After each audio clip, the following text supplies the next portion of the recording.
Hello chess friends, I hope you're all doing well. Today, I'm very excited to showcase a game where Torch used the g4 opening strategy to conquer my position. Eventually, he sacrificed his knight to gain 2 pass pawns.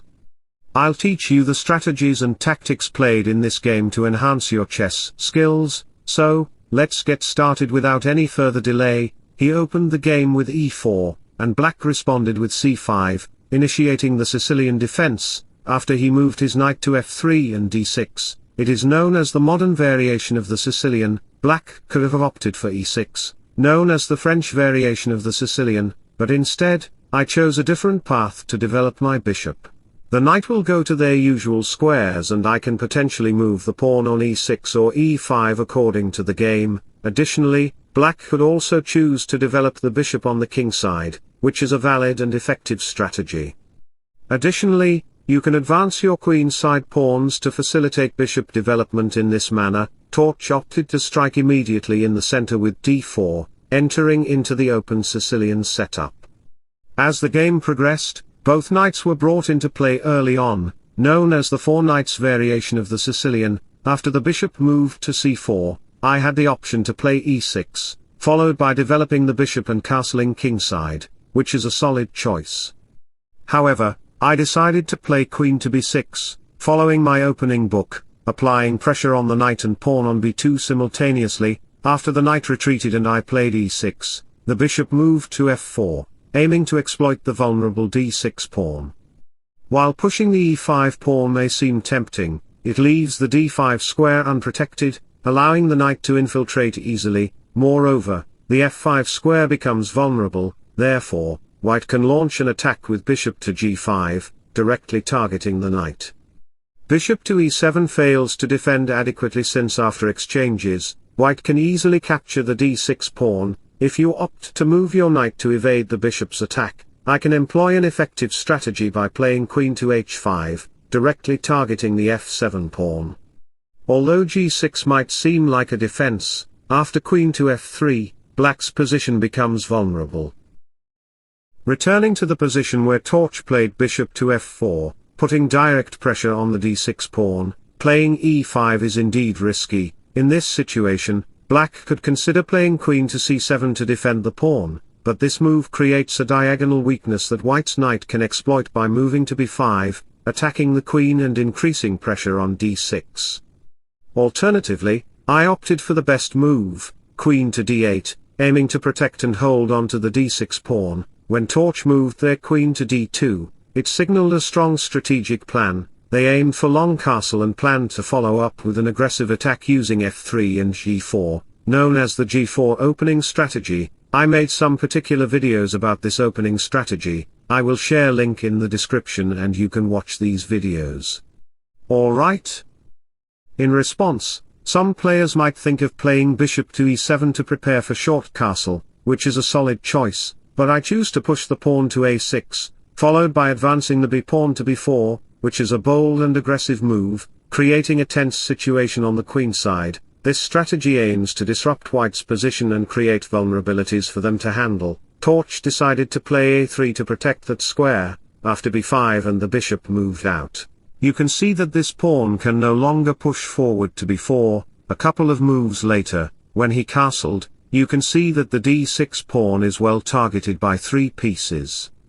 However, I completely ignored it and played queen to b6 because if you capture the pawn, I won't capture back. Instead, I can simply play long castle, pinning down your bishop to the queen, making your bishop vulnerable. Some may consider playing e5 to protect the bishop, but I can easily capture the pawn on e5 while your bishop is pinned and targeted by 3 pieces, leaving your position vulnerable. And let me tell you a quote in Sutton. Sometimes it takes an overwhelming breakdown to have an undeniable breakthrough.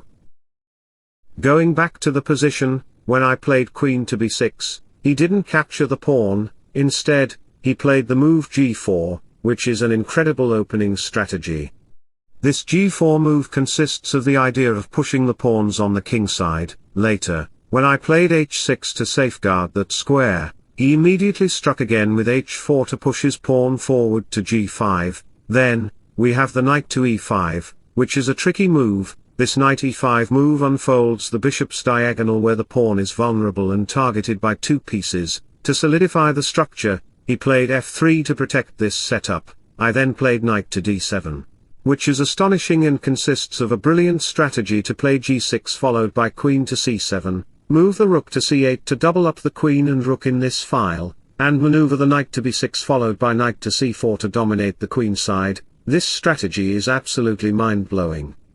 So, Torch immediately strikes in the king side with g5. After the exchanges occurred, we exchanged rooks, and you can see that rook h8 is looming, which is why I decided to play knight g6 to protect that square and simultaneously attack your bishop.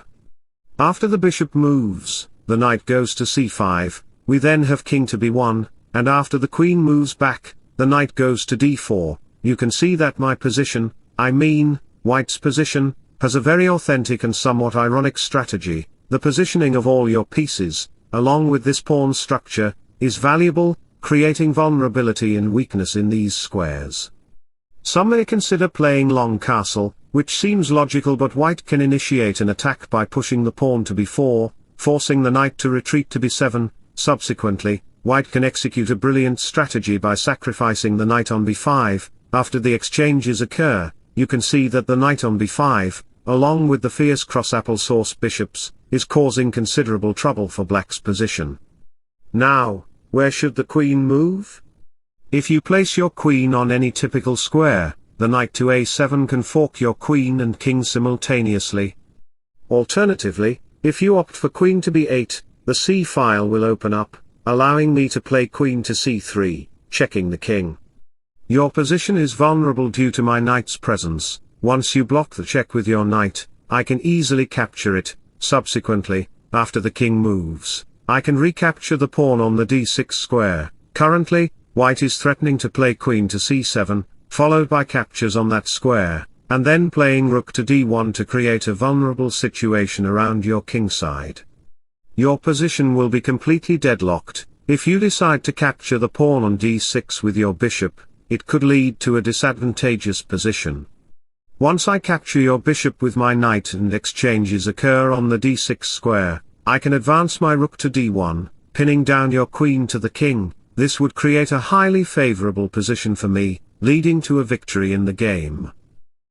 So, looking back to the previous position, I refrained from playing long castle or making any 200 rated moves like moving the bishop or queen to typical squares or advancing the d and e pawns. Pushing the e pawn might appear logical, but white can easily secure the f5 square. Similarly, pushing the d pawn to d5 would lead to centralized exchanges with white's knight and pawn, leaving the square vulnerable. Furthermore, white can launch an invasion and attack by sacrificing their knight on the b5 square, exposing both the king side and queen side to vulnerability for black. At this juncture, I made the optimal move, rook to c8, combining the forces of the queen and rook along this file. After white moved their rook to the h7 square, it became evident that this rook is playing a significant role on the board. However, playing e5 is not feasible due to the same strategic move arising, where knight takes b5 along with these fierce cross-applesauce bishops, exposing and weakening the queen side.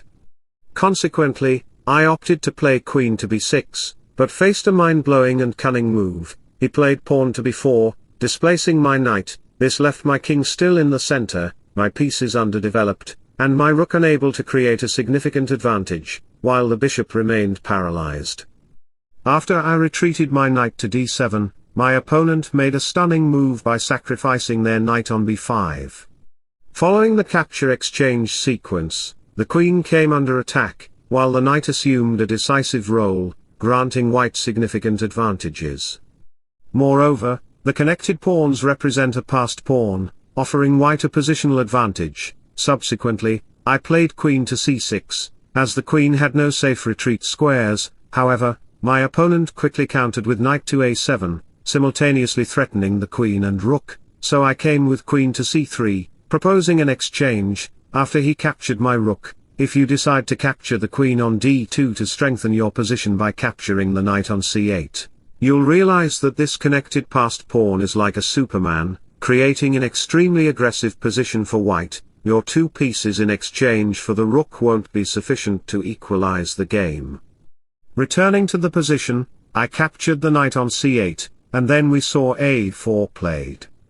This move highlighted the power of these connected passed pawns, coupled with the bishop pair, establishing a highly aggressive position for white, while black is left with 2 minor pieces in exchange for the rook.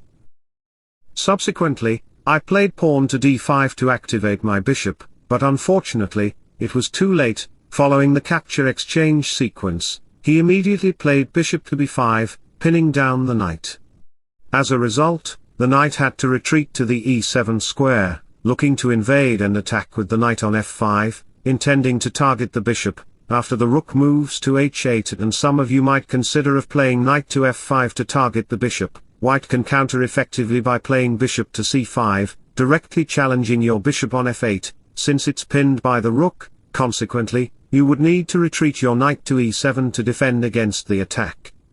However, following the capture sequence, queen to c3 can be played to attack the pawn on g7. How can you protect it?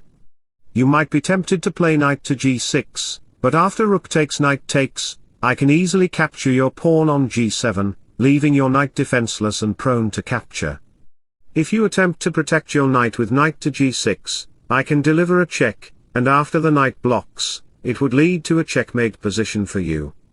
So let me tell you a beautiful and loving quote. Distance doesn't matter if 2 hearts are loyal to each other.